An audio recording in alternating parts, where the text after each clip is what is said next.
Hello friends, कैसे हैं आप सब। आइए आज जानते हैं एलसीएम के बारे में, और वो भी तीन तीन तरीकों से कि कैसे हम लोग तीन तीन तरीकों से एलसीएम फाइंड कर सकते हैं। आइए जानते हैं पहले एलसीएम का फुल फॉर्म क्या होता है। हम लोग एलसीएम एलसीएम बोलते बोलते आदत सी पड़ गई है और इसका फुल फॉर्म कितना को इनके माइंड में नहीं पता होता है। आइए हम लोग जानते हैं इसका फुल फॉर्म क्या होता है। एल सी एम, इनका फुल फॉर्म जाने तो पहला है एल, एल फॉर लोएस्ट। आगे है सी, और सी फॉर होता है कॉमन, और एम से हो गया मल्टीपल। एलसीएम का full form lowest common multiple. अब इसका हिंदी अगर देखें तो एलसीएम का हिंदी हम लोग पढ़ते हैं लस, यानी लॉ मीन्स लघुत्तम, लॉ मीन्स लघुत्तम, और 100 का फुल फॉर्म बनेगा समापवर्ती, समापवर्ती। लॉ से लघुत्तम और 100 का बनेगा समापवर्ती। तो हमने इनके फुल फॉर्म को जान लिया कि एलसीएम का full form lowest common multiple, और लॉ जो हिंदी इसका अर्थ है उसका बनेगा लघुत्तम समापवर्ती। आइए इसको हम लोग किन तीन तरहों से फाइंड करते हैं, तीन तरीकों से बनाते हैं, उस पर चर्चा करते हैं। इसके तीन तरीकों के बारे में जानते हैं। तो लघुत्तम बेसिकली हम लोग एक तरीकों से सीख लेते हैं, और लेकिन उसके तीन अर्थों को नहीं जान पाते। आइए इनके तीन तरीकों को समझिए, और तीन तरीकों से कैसे लघुत्तम बनाया जा सकता है। हाँ, हर तरीका से सेम आंसर आता है। आइए 2 नंबर हम लोग ले लेते हैं। इससे पिछले वीडियो में हमने एचसीएफ के बारे में बताया था, और उसमें यह बात बताई थी कि एचसीएफ बनाने के लिए कम से कम 2 नंबर की जरूरत होती है। या तो आप एचसीएफ बनाओ या तो आप एलसीएम बनाइए, जिसके लिए 2 नंबर की जरूरत होती है। 2 से कम रहेगा तो नहीं बना सकते। हाँ, 2 से ज्यादा रहेगा कितना भी बन जाएगा, लेकिन 2 से कम नहीं रहना चाहिए। तो आइए लघुत्तम बनाते हैं 3 तरीकों से, और लघुत्तम को 3 तरीकों से फाइंड करने का कौन कौन सा तरीका है। तो पहला तरीका है डिवाइड मेथड, डिवाइड मेथड, जिसको हिंदी में कहते हैं भाग विधि, जिसको हिंदी में क्या कहा जाता है, भाग विधि। दूसरा है मल्टीपल मेथड, मल्टीपल मेथड, जिसको हिंदी में कहा जाता है गुणज विधि।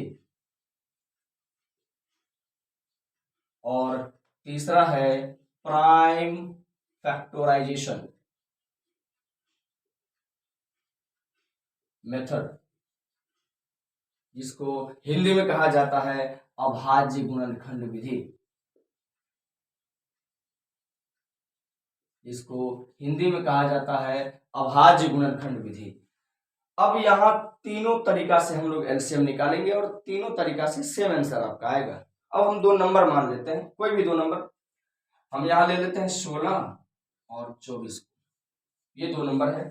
अब इन दोनों नंबर का बारी बारी से तीनों मेथड से हम लोग एलसीएम अर्थात लघुत्तम निकालेंगे। तो पहला है डिवाइड मेथड। तो डिवाइड मेथड से हम लोग बनाते हैं, तो लगाएंगे 16 और 24 ऐसे। 2 और 16, 2 से लगाएंगे 12, 2 से लगाएंगे 4, 2 छक्का 12, 2 दूनी 4, 2 तिया 6।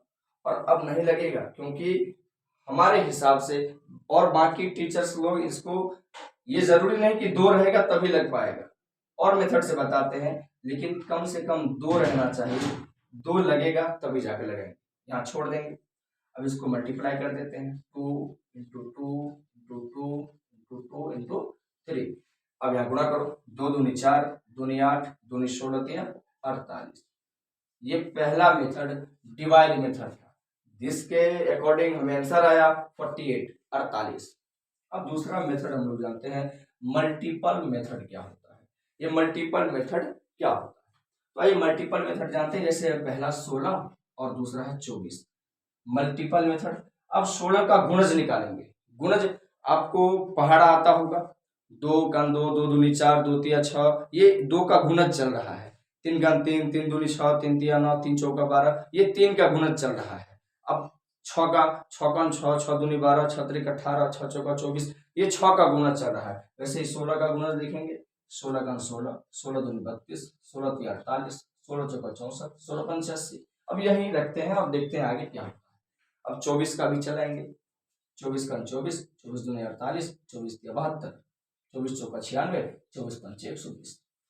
अब हमने 5 तक का दोनों को लिख लिया। अब जब लघुत्तम आपको निकालना होगा एलसीएम, इन दोनों गुणजों में आप ये गौर करेंगे कि पहले कौन कौन दोनों में मिल रहा है, ऐसा कौन कौन सा नंबर है, ऐसा कौन कौन सा गुणज है जो दोनों में आ रहा है। सबसे पहले तो हम देखने पर यहाँ 16 है यानी 16 है, इसमें है नहीं, इसमें 32 है, इसमें है नहीं, इसमें 48 है, इसमें तो है 48, अर्थात ये नंबर हमारा मिल गया और ये मिलकर बन जाएगा हमारा एलसीएम 48।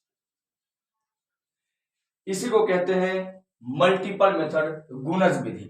इसी को कहा जाता है मल्टीपल मेथड अर्थात गुणज विधि। अब तो तीसरा हमारा विधि है वह प्राइम फैक्टराइजेशन मेथड। अब प्राइम फैक्टराइजेशन अभाज्य गुणनखंड विधि, आइए बनाते हैं। जैसे 16 है तो 16 को लिखेंगे और इसका निकालेंगे अभाज्य गुणनखंड। 2 से लगाएंगे, 2 अठे 16, 2 चौका 8, 2 दूनी 4 और 2 एकम 2। यानी अभाज्य गुणनखंड हम लोग तब तक निकालते हैं जब तक लास्ट में 1 ना आ जाए। अब इसको लिखेंगे 2 गुणा 2 गुणा 2 गुणा, अब 24 का भी ले लेंगे, 24 का निकालेंगे, 24 का निकलेगा 2 से 12, 2 से 6, 2 से 3 और 3 एकम 3। इसको भी लिख लेंगे 2 गुणे 2 गुणे 2 गुणे 3। एक को नहीं लिखा जाता क्योंकि किसी भी नंबर को 1 से गुणा करने पर वही नंबर मिलता है, तो ये बेकार की परेशानी हो जाती है, इसीलिए हम लोग इसको गुणा नहीं करते। अब अगर हम एलसीएम निकालने की बात करें, एलसीएम, तो इसके और भी मेथड हो सकते हैं, लेकिन हम जो मेथड बता रहे हैं आपको यहाँ एक चीज गौर करना है कि दोनों में जो मिलेगा ना वो पहले ले लीजिए आप। जैसे ये 2 मिल गया, ले लो। फिर देखो और ये 2 फिर मिल रहा है, फिर एक ले लो। फिर देखना है ये 2 फिर मिल रहा है, फिर एक ले लो। उसके बाद देखेंगे ये 2 और कुछ नहीं है, तो याद रखना कि जो मिलेगा उसमें से एक लेना है। जैसे जो दोनों में मिल रहा है ना तो एक ले लो, लेकिन जो नहीं मिलेगा उसको लिखना ही पड़ेगा। बाकी ये 2 तो नहीं मिला ना, क्योंकि इसमें तो कहीं 2 है ही नहीं और इस 2 को भी लिखना पड़ेगा। और ये 3, इसमें तो 3 कहीं नहीं है, ये भी नहीं मिला, इसके लिखना पड़ेगा। यानी आपको यहाँ समझना होगा कि जो मिला था उसमें से एक लिखे, जो मिला था हमने एक लिख दिया, ये मिल गया तो एक लिख दिया, लेकिन जो नहीं मिला उसको भी लिखना पड़ेगा। अब इसको गुणा करने पर 2 दूनी 4, दूनी 8, दूनी 16 किया 48। इस स्थिति में भी हमारा आंसर सेम आया। यानी आप एलसीएम को 3 मेथड से बना सकते हैं, डिवाइड मेथड भाग विधि, मल्टीपल मेथड गुणज विधि और प्राइम फैक्टराइजेशन मेथड अभाज्य गुणनखंड विधि। इन तीनों तरीका से आपको जो तरीका सरल लगे, सवाल सिर्फ उसी तरीका से बनाइए, लेकिन मेथड आपको 3 आना चाहिए। और भी मेथड हो सकते हैं, लेकिन ये वीडियो बड़ा ना हो जाए इसीलिए हमने सिर्फ 3 मेथड बताया। ठीक है, आशा करते हैं आपको ये वीडियो अच्छा लगा होगा। अगर अच्छा लगा है तो लाइक करें, सब्सक्राइब करें, ताकि मोटिवेशन मिलता रहे, आगे भी बनाते रहेंगे। धन्यवाद।